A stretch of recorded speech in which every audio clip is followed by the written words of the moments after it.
2008 ಅಲ್ಲಿ ಆದಂಗೆ ಮತ್ತೊಂದು ಮಾರ್ಕೆಟ್ ಕ್ರಾಶ್ 2025 ಅಲ್ಲಿ ಆಗುತ್ತೆ.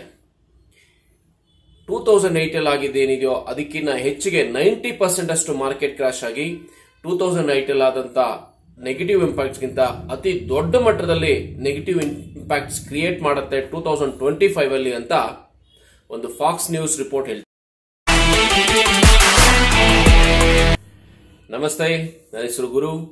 Welcome to my channel G2 LIC Guru. ಸ್ನೇಹಿತರೆ, ಇವತ್ತಿನ ಒಂದು ವಿಷಯ ಸಾಕಷ್ಟು ಕಡೆ ತುಂಬಾ ವೈರಲ್ ಆಗಿದೆ, ನೀವು ಕೂಡ ನೋಡಿರ್ತೀರಾ. ರೀಸೆಂಟ್ ಆಗಿ ಬಂದಂತ ಒಂದು ನ್ಯೂಸ್ ಏನಿದೆ, ಆ ನ್ಯೂಸ್ ಮುಖಾಂತರ 2025 ಅಲ್ಲಿ 90% ಗಿಂತ ಹೆಚ್ಚಿಗೆ ಮಾರ್ಕೆಟ್ ಕ್ರಾಶ್ ಆಗುತ್ತೆ ಅಂತ ಹೇಳ್ತಿದ್ದಾರೆ. ಸ್ಟಾಕ್ ಮಾರ್ಕೆಟ್ ಏನಿದೆ 90% ಅಷ್ಟು ಬಿದ್ದೋಗುತ್ತೆ. ಈವನ್ ಸ್ಟಾಲ್ವಾರ್ಡ್ಸ್ ಅಂತ ಸ್ಟಾಕ್ಸ್ ಏನಿದೆ, ಬ್ರಾಂಡೆಡ್ ಸ್ಟಾಕ್ಸ್ ಏನಿದೆ, ಅದು ಕೂಡ ಬಿದ್ದೋಗುತ್ತೆ ಅಂತ ಒಂದು US ರಿಪೋರ್ಟ್ ಏನಿದೆ ಫಾಕ್ಸ್ ನ್ಯೂಸ್ ಅಲ್ಲಿ ಕೊಟ್ಟಿರೋಂಥ ಒಬ್ಬ great economist mister Harry S Dent report ಪ್ರಕಾರ, ಹೇಳಿಕೆ ಪ್ರಕಾರ ಮಾರ್ಕೆಟ್ ಕ್ರಾಶ್ 2025 ಅಲ್ಲಿ ಅತಿ ದೊಡ್ಡ ಮಟ್ಟದಲ್ಲಿ ಆಗುತ್ತೆ ಅಂತ ಹೇಳ್ತಿದ್ದಾರೆ. ಸ್ನೇಹಿತರೆ, ಹಾಗಿದ್ರೆ ಈ ಹ್ಯಾರಿ ಎಸ್ ಡೆಂಟ್ ಯಾರಪ್ಪ?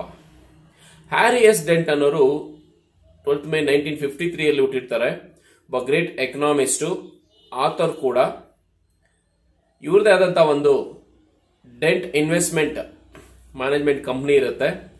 ಆ ಕಂಪ್ನಿ ಪ್ರಿಡಿಕ್ಟ್ ಮಾಡೋ ರೀತಿ 2025 ಅಲ್ಲಿ ಗ್ರೇಟ್ ಡಿಸಾಸ್ಟರ್ ಅನ್ನೋ ರೀತಿಯಲ್ಲಿ, ರೈಟ್, ಗ್ರೇಟ್ ಡಿಸಾಸ್ಟರ್ ಅನ್ನೋ ರೀತಿಯಲ್ಲಿ ಮಾರ್ಕೆಟ್ ಕ್ರಾಶ್ ಆಗುತ್ತೆ ಅಂತ ಹೇಳ್ತಿದ್ದಾರೆ. ಈ ಮಾರ್ಕೆಟ್ ಕ್ರಾಶ್ ನ ಪ್ರಮಾಣ ಹೇಗಿರುತ್ತೆ ಅಥವಾ ಪ್ರಭಾವ ಹೇಗಿರುತ್ತೆ ಅಂದ್ರೆ 2008 ಅಲ್ಲಿ ಆದಂತ ಮಾರ್ಕೆಟ್ ಕ್ರಾಶ್ ಏನಿದೆ ಅದಕ್ಕಿಂತ ಕೆಟ್ಟ ಪರಿಣಾಮ ಬೀರುತ್ತೆ ಅಂತ ಪ್ರಿಡಿಕ್ಟ್ ಮಾಡ್ತಿದ್ದಾರೆ. ಹಾಗಿದ್ರೆ ಇವರ ರಿಪೋರ್ಟ್ ಏನಿದೆ, ಈ ರಿಪೋರ್ಟ್ ಪ್ರಕಾರ ಮಾರ್ಕೆಟ್ ಕ್ರಾಶ್ ಆಗುತ್ತಾ? ಸೊ 2008 ಅಲ್ಲಿ ಮಾರ್ಕೆಟ್ ಕ್ರಾಶ್ ಆಗಿದೆ ಯಾಕೆ? ಸೊ ಆಗಿದ್ರೆ ಬನ್ನಿ ಇದನ್ನೆಲ್ಲ ನೋಡೋಣ.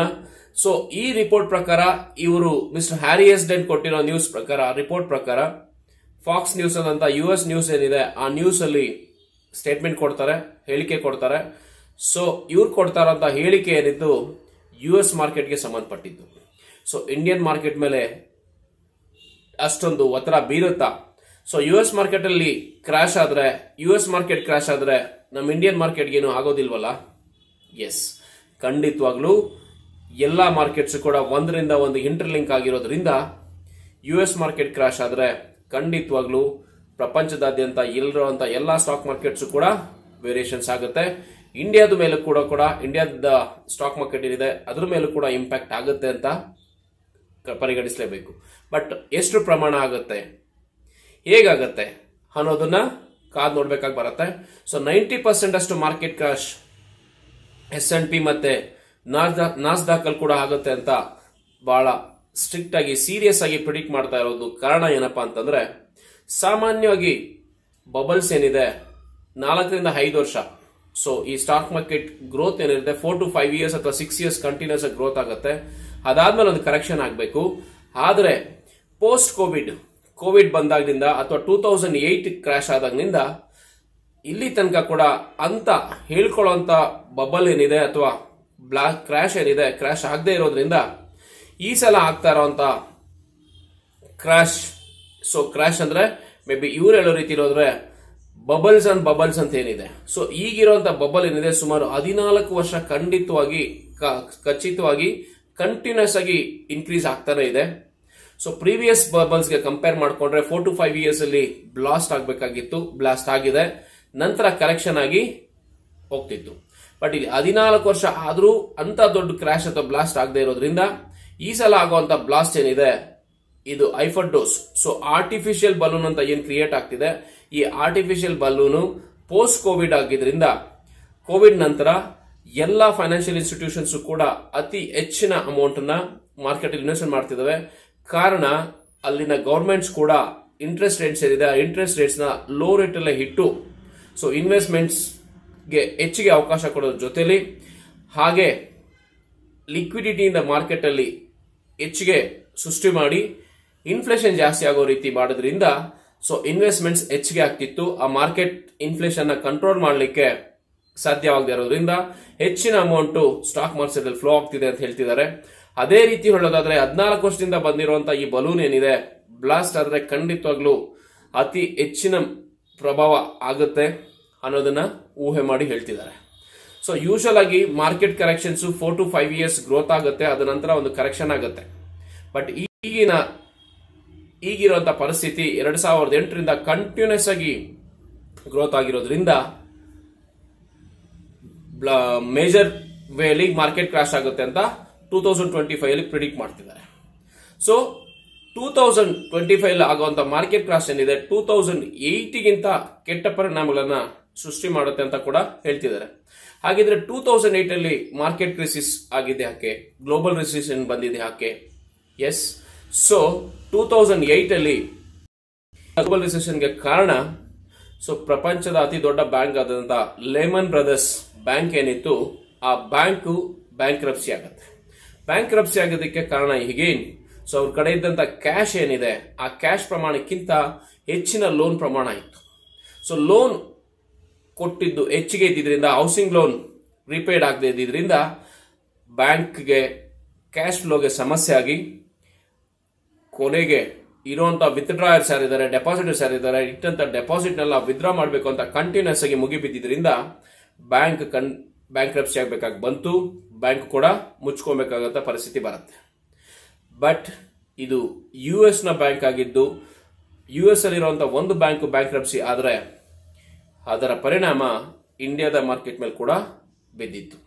ರೀಸೆಂಟ್ ಆಗಿ ಹೇಳೋದಾದ್ರೆ 2022-23 ಅಲ್ಲಿ SVB ಬ್ಯಾಂಕ್ ಏನಿದೆ ಆ ಬ್ಯಾಂಕ್ ಕೂಡ ಸಾಕಷ್ಟು US ಬ್ಯಾಂಕ್ಸ್ ಏನಿದೆ, ಸಿಲಿಕಾನ್ ವ್ಯಾಲಿ ಬ್ಯಾಂಕ್ ಆಗಿರ್ಬೋದು ಅಥವಾ ಸುಮಾರು ಇನ್ನೊಂದು 8 ಬ್ಯಾಂಕ್ಸ್ US ಅಲ್ಲಿ ಬ್ಯಾಂಕ್ರಪ್ಸಿ ಕಾಣುತ್ತೆ. ಅದರ ಪರಿಣಾಮವಾಗಿ ಸಣ್ಣ ಪುಟ್ಟ ಕರೆಕ್ಷನ್ಸ್ ಆದರೂ ಕೂಡ ಇಮಿಡಿಯೇಟ್ ಆಗಿ ಮಾರ್ಕೆಟ್ ರಿಕವರ್ ಆಗಿದೆ. ಬಟ್ ಈ ಸಲ ಆಗುವಂತ ಒಂದು ಕರೆಕ್ಷನ್ ಏನಿದೆ ಬಹಳ ದೊಡ್ಡ ಮಟ್ಟದಲ್ಲಿ ಆಗುತ್ತೆ ಅಂತ ಮಿಸ್ಟರ್ ಹ್ಯಾರಿ ಹೆಸ್ಡೆಂಟ್ ತನ್ನ ಫಾಕ್ಸ್ ನ್ಯೂಸ್ ಕೊಟ್ಟಿರುವಂತಹ ಒಂದು ರಿಪೋರ್ಟ್ ಪ್ರಕಾರ ಹೇಳ್ತಿದೆ. ಇದಕ್ಕೆ ಸಂಬಂಧಪಟ್ಟಂತ ಇನ್ಫಾರ್ಮೇಶನ್ಸ್ ಕರೆಕ್ಟ್ ಅಂತ ಅನ್ಕೊಳ್ಳಿಕ್ಕೆ ಅಥವಾ ನೋಡ್ಬೇಕಾದ್ರೆ ನಾವು ಕಾದ್ ನೋಡ್ಲೇಬೇಕಾಗಿ ಬರುತ್ತೆ. ಹಾಗಿದ್ರೆ ಇವ್ರು ಪ್ರಿಂಟ್ ಮಾಡಿರೋದು ಸತ್ಯ ಆಗುತ್ತಾ? ಎಸ್. ಸೊ ಅದನ್ನ ನಾನು ಹೇಳಲಿಕ್ಕೆ ಆಗೋದಿಲ್ಲ, ಕಾದು ನೋಡೋಣ. ಮತ್ತೆ ನಿಮಗೂ ಏನ್ ಅನ್ಸುತ್ತೆ ಅದ್ರ ಬಗ್ಗೆ ನಿಮ್ಮ ಅಭಿಪ್ರಾಯಗಳನ್ನ ಕಮೆಂಟ್ ಬಾಕ್ಸ್ ಅಲ್ಲಿ ಹಾಕ್ತಾ ಹೋಗ್ಬೋದು. ಸೊ ಮಾರ್ಕೆಟ್ ಅಲ್ಲಿ ಕರೆಕ್ಷನ್ಸ್ ಅಂತೂ ಖಂಡಿತವಾಗ್ಲೂ ಆಗ್ತಾ ಇರುತ್ತೆ.